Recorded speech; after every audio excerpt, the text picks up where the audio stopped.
नमस्कार, जय हिंद, वंदे मातरम। कैसे हैं आप सब? यूपी ट्रिपल एस सी पेट 2022 के दोस्तों जी के जी एस की श्रृंखला में हम अपनी अगली वीडियो लेकर आप लोग के समक्ष उपस्थित हुए हैं। दोस्तों, यह जी के जी एस की सीरीज की आज हमारी 12वीं वीडियो है। बिल्कुल दोस्तों, पेपर में छपने वाले प्रश्न जो पिछले पुराने प्रश्न पत्रों पर आधारित है, जो यूपी ट्रिपल एस सी आयोग के द्वारा पुराने वर्षों में पुराने एग्जामों में पूछे गए हैं दोस्तों, उन्हीं के आधारित प्रश्न हम लोग आप लोग के समक्ष लेकर उपस्थित हुए हैं। दोस्तों, प्रतिदिन की बात 20 प्रश्नों की यह श्रृंखला रहेगी, जो आपको कम से कम 30 से 40 प्रश्न आपके कवर करते हुए हम लोग चलेंगे। तो चलिए, देर न करते हुए हम अपने आज के प्रैक्टिस सेट में आगे बढ़ते हैं। अगर यह सेशन दोस्तों आपको पसंद आए तो हमारे चैनल टॉपर्स थॉट को ज़रूर सब्सक्राइब करें और वीडियो को लाइक करें, शेयर करें, सब्सक्राइब करें तथा बेल आइकन को दोस्तों ज़रूर दबाएं। चलिए चलते हैं आज के अपने पहले क्वेश्चन की तरफ। दोस्तों, आज का हमारा पहला क्वेश्चन है दोस्तों, केंद्र सरकार के राजस्व का मुख्य स्रोत क्या है? आयकर, निगम कर, केंद्रीय उत्पाद शुल्क। डी है दोस्तों वस्तु एवं सेवा कर। दोस्तों, इसका जो सही आंसर हो जाएगा, केंद्र सरकार के दोस्तों जो राजस्व का मुख्य स्रोत है वह वस्तु एवं सेवा कर है। दोस्तों, यह समय केंद्र सरकार के राजस्व में दोस्तों यह 15% का योगदान कर रहा है, वस्तु एवं सेवा कर। आज का हमारा दूसरा क्वेश्चन है दोस्तों, राज्यसभा के सदस्यों की न्यूनतम आयु क्या है? दोस्तों, राज्यसभा के जो सदस्य हैं उनकी सबसे न्यूनतम आयु क्या है? ए ऑप्शन है 21 वर्ष, बी ऑप्शन है 25 वर्ष, सी ऑप्शन है 30 वर्ष, डी ऑप्शन है 35 वर्ष। तो राज्यसभा के लिए दोस्तों न्यूनतम आयु कम से कम 35 वर्ष होनी चाहिए, कम से कम 35 वर्ष। और दोस्तों, राज्यसभा में अगर जो हम बात करें कि अधिकतम सदस्य कितने हो सकते हैं, तो दोस्तों तो राज्यसभा में अधिकतम सदस्यों की संख्या 250 हो सकती है। और दोस्तों, यहीं पर हम बात कर लें अगर जो यूपी की, तो सर्वाधिक सदस्य भी दोस्तों यूपी के हैं, 31 सदस्य दोस्तों राज्यसभा में उत्तर प्रदेश के इस समय पर है। और दोस्तों, राज्यसभा क्या है? राज्यसभा दोस्तों एक अस्थाई सदन है जिसे कभी भंग नहीं किया जा सकता। और दोस्तों, इसके सदस्यों का जो कार्यकाल होता है वह होता है 6 वर्ष का। चलिए अपने आज के तीसरे क्वेश्चन की तरफ चलते हैं। भारतीय संविधान की 10वीं अनुसूची किससे संबंधित? ए ऑप्शन है दल बदल कानून से, बी ऑप्शन है संघ की भाषाएं, सी ऑप्शन है जम्मू कश्मीर को विशेष दर्जा, डी ऑप्शन है इनमें से कोई नहीं। तो दोस्तों, जो तीसरे का सही आंसर हो जाएगा वह हो जाएगा दल बदल कानून से। तो भारतीय संविधान की दोस्तों जो 10वीं अनुसूची है वह किससे संबंधित है? वह दल बदल कानून से संबंधित है। आज का हमारा चौथा क्वेश्चन है दोस्तों, आज का हमारा चौथा क्वेश्चन, माफ कीजिएगा, संविधान की 11वीं अनुसूची में क्या है? दोस्तों, पंचायती राज, बी नगरपालिका, सी केंद्र राज्य संबंध, डी इनमें से कोई नहीं। तो दोस्तों, 11वीं अनुसूची में क्या है? 11वीं अनुसूची में पंचायती राज का प्रावधान है दोस्तों। पिछले पुराने वीडियो में आप दोस्तों पंचायती राज के बारे में हमने बहुत डिटेल से पढ़ाया हुआ है, उसको आप देख सकते हैं। पांचवा क्वेश्चन है दोस्तों, गंगा नदी को बांग्लादेश में किस नाम से जाना जाता है? जो हमारे देश में दोस्तों जो गंगा नदी है उसे बांग्लादेश में किस नाम से जाना जाता है? ए ऑप्शन है दिहांग, बी ऑप्शन है नारायणी, सी ऑप्शन है पद्मा, डी ऑप्शन है मेघना। तो दोस्तों, इसका जो सही आंसर हो जाएगा वह हो जाएगा पद्मा। गंगा नदी को दोस्तों बांग्लादेश में पद्मा नाम से जाना जाता है। और गंगा नदी की अगर जो दोस्तों हम भारत देश में लंबाई की बात करें तो दोस्तों यह भारत की सबसे बड़ी नदी है, जिसकी लंबाई दोस्तों 2525 किलोमीटर है। और यह दोस्तों भारत के 5 राज्यों में प्रवाहित होती है दोस्तों जो गंगा नदी है। और यूपी में दोस्तों अगर जो हम यूपी की बात करें तो यह बिजनौर जिले से दोस्तों यूपी में प्रवेश करती है। उत्तराखंड से यूपी में बिजनौर जिले से दोस्तों यह प्रवेश करती है। और यह बलिया के द्वारा दोस्तों बलिया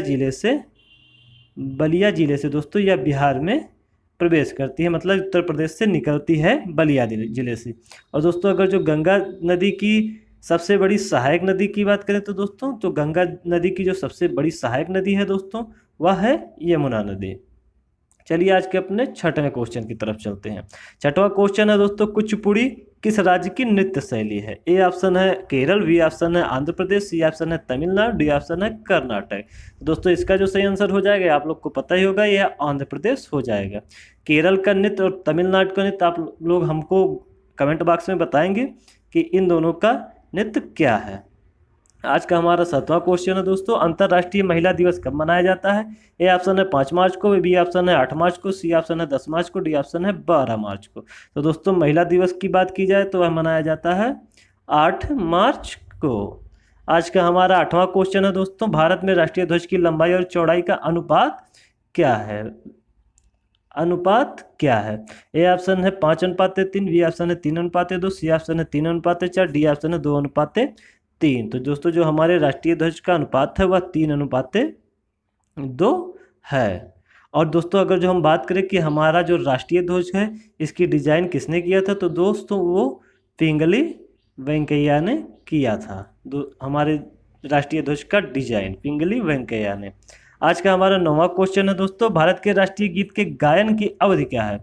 दोस्तों बहुत ध्यान से पढ़िएगा कि यहाँ पर बात राष्ट्रीय गीत की जा रही है कि राष्ट्रीय गीत की गायन की अवधि क्या है? ए ऑप्शन है 52 सेकंड, बी ऑप्शन है 60 सेकंड, सी ऑप्शन है 65 सेकंड, डी ऑप्शन है 90 सेकंड। तो इसका जो सही आंसर हो जाएगा दोस्तों वह हो जाएगा 65 सेकंड। बस दोस्तों यहाँ पर बात किया जा रहा है राष्ट्रीय गीत का, ना कि राष्ट्रीय गान का। अगर जो बात यहाँ पर राष्ट्रीय गान का होता तो वह हो जाता 52 सेकंड राष्ट्रीय गान। आज का हमारा 10वां क्वेश्चन है दोस्तों, हिडनबर्ग रेखा किन देशों के मध्य स्थित है? ए ऑप्शन है कनाडा और अमेरिका, बी ऑप्शन है फ्रांस और इंग्लैंड, सी ऑप्शन है जर्मनी और पोलैंड, डी ऑप्शन है ब्रिटेन और आयरलैंड। तो दोस्तों जो हिडनबर्ग रेखा है यह जर्मनी और पोलैंड के मध्य स्थित है। अगर जो बात हम दोस्तों यहाँ पर करें कि भारत और पाकिस्तान के मध्य कौन सी रेखा स्थित है, तो वह है रेड क्लिफ रेखा। और दोस्तों भारत और चाइना की बात करें तो दोस्तों कौन सी रेखा स्थित है, वह मैक मोहन, जो बहुत ही एग्जाम में यह दोनों पूछा जाता है कि भारत और पाकिस्तान रेड क्लिफ और भारत और चाइना मैक मोहन रेखा। और हिडनबर्ग रेखा की बात करें तो दोस्तों यह कहाँ पर है, जर्मनी और पोलैंड के बीच स्थित है। आज का हमारा दोस्तों 11वां क्वेश्चन है, सबसे गहरा महासागर कौन सा है? ए ऑप्शन है आर्कटिक महासागर, बी ऑप्शन है दक्षिणी ध्रुव महासागर, सी ऑप्शन है प्रशांत महासागर, डी ऑप्शन है हिंद महासागर। तो दोस्तों जो सबसे गहरा महासागर की अगर जो हम बात करें यहाँ पर, तो सबसे गहरा महासागर हो जाएगा दोस्तों प्रशांत महासागर। और सबसे बड़ा महासागर की भी बात करें तो दोस्तों वो भी क्या हो जाएगा, प्रशांत महासागर ही हो जाएगा। और दोस्तों प्रशांत महासागर जो है यह एशिया और अमेरिका को पृथक करता है, एशिया और अमेरिका को यह पृथक करता है।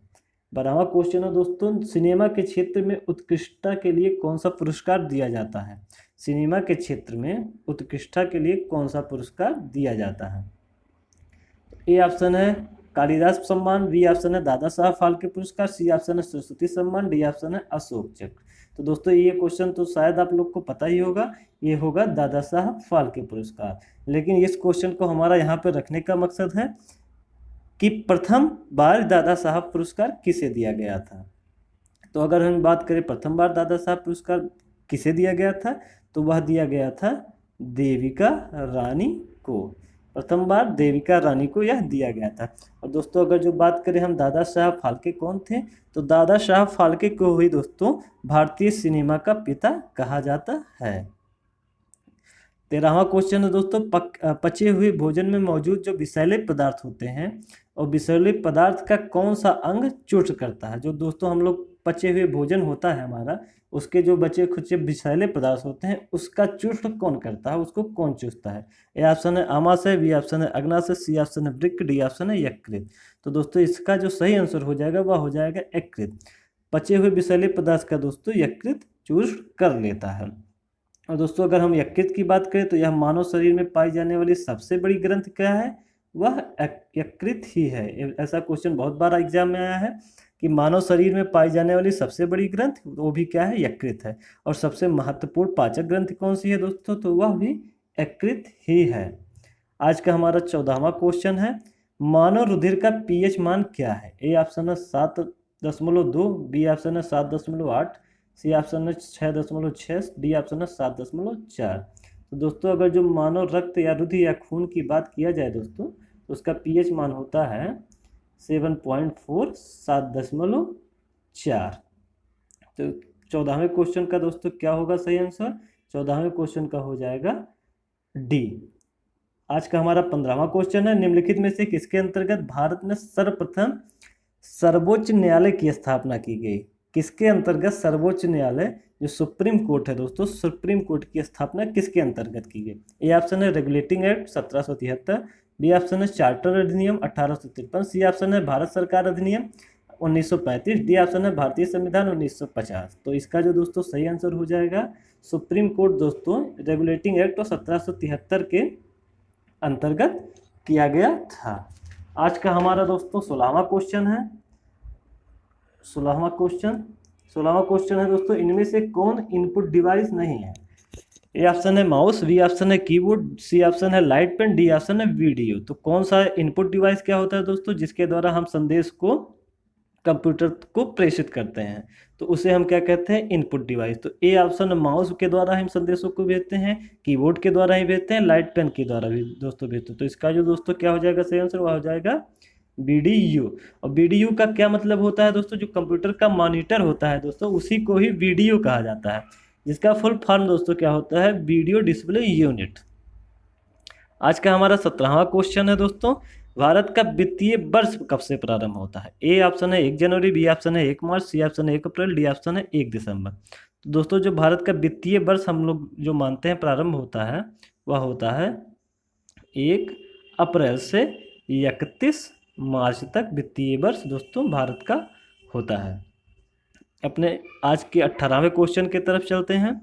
भारत का आर्थिक सर्वेक्षण प्रतिवर्ष किसके द्वारा प्रकाशित किया जाता है? आर्थिक सर्वेक्षण किसके द्वारा प्रकाशित किया जाता है? ए ऑप्शन है वित्त मंत्रालय, बी ऑप्शन है आर्थिक मामलों का मंत्रालय, सी ऑप्शन है वाणिज्य मंत्रालय, डी ऑप्शन है CSO द्वारा। तो दोस्तों जो आर्थिक आरक्षण सर्वेक्षण है यह प्रतिवर्ष वित्त मंत्रालय द्वारा प्रकाशित किया जाता है। आज का हमारा दोस्तों 19वां क्वेश्चन है। यहाँ पर दिन तथा रात समान होते हैं, कौन से जगह पर दोस्तों दिन और रात एकदम समान होते हैं? ए ऑप्शन है प्रमुख यामोत्तर, बी ऑप्शन है अंटार्कटिका, सी ऑप्शन है भूमध्य रेखा, डी ऑप्शन है ध्रुव रेखा। तो दोस्तों इसका जो सही आंसर हो जाएगा दोस्तों वो हो जाएगा भूमध्य रेखा। भूमध्य रेखा पर ही दोस्तों दिन और रात की अवधि समान होती है। और दोस्तों जो यह भूमध्य रेखा होता है यह उत्तरी ध्रुव एवं दक्षिणी ध्रुव से एक समान दूरी पर स्थित एक क्या है? एक काल्पनिक रेखा। हम आपको अगर जो ऐसे बताएं तो अगर जो हमारी पृथ्वी है और इसको हम मान ले ऊपर के हिस्से को अगर जो हम उत्तर माने तो यह उत्तरी ध्रुव हो गया, यह दक्षिणी ध्रुव हो गया। तो इसके दोस्तों एकदम समान दूरी पर एकदम बीच में एक ऐसी काल्पनिक रेखा है जिसे हम भूमध्य रेखा या विषुवत रेखा कहते हैं दोस्तों। यही जो रेखा है ये बीच वाली, ये जो रेखा है बीच वाली, यही हमारी पृथ्वी को दोस्तों दो गोलार्धों में अलग करती है। ऊपर के हिस्से को दोस्तों हम क्या कहते हैं? उत्तरी गोलार्ध कहते हैं, और नीचे के हिस्से को दोस्तों हम क्या कहते हैं? दक्षिणी गोलार्ध कहते हैं। और दोस्तों भूमध्य रेखा पर ही दिन और रात की अवधि बराबर होती है, ये बीच वाले भूमध्य रेखा पर। आज का हमारा 20वां क्वेश्चन है दोस्तों, किसके गुरुत्वाकर्षण के कारण ज्वार भाटा आता है? ए ऑप्शन है पृथ्वी का चंद्रमा पर, बी ऑप्शन है पृथ्वी का सूर्य पर, सी ऑप्शन है पृथ्वी पर सूर्य और चंद्रमा का, डी ऑप्शन है पृथ्वी पर चंद्रमा का। तो दोस्तों ज्वार और भाटा जो आने का कारण है यह पृथ्वी पर सूर्य और चंद्रमा का गुरुत्वाकर्षण। दोस्तों जो धरती पर स्थित सागर और महासागर के जल हैं दोस्तों, इनका जब जो सामान्य रूप है कभी ऊपर उठता है तो कभी नीचे गिरता है दोस्तों। तो जब सागरों का जल ऊपर उठता है तो उसे दोस्तों ज्वार कहा जाता है, और जो उसका जल नीचे की तरफ गिरता है तो दोस्तों उसे भाटा कहा जाता है। पृथ्वी और चंद्रमा दोस्तों जो सूर्य की पारस्परिक गुरुत्वाकर्षण शक्ति है द्वारा, उसी के द्वारा ही गुरुत्वाकर्षण के शक्ति के द्वारा ही दोस्तों क्या होता है? ज्वार और भाटा का निर्माण होता है। तो दोस्तों आज के प्रश्नों की श्रृंखला हमारी आज यहीं समाप्त होती है। हम फिर अपनी अगली वीडियो के साथ आप लोग के समक्ष जल्द ही मिलेंगे। तब तक के लिए जय हिंद, जय भारत।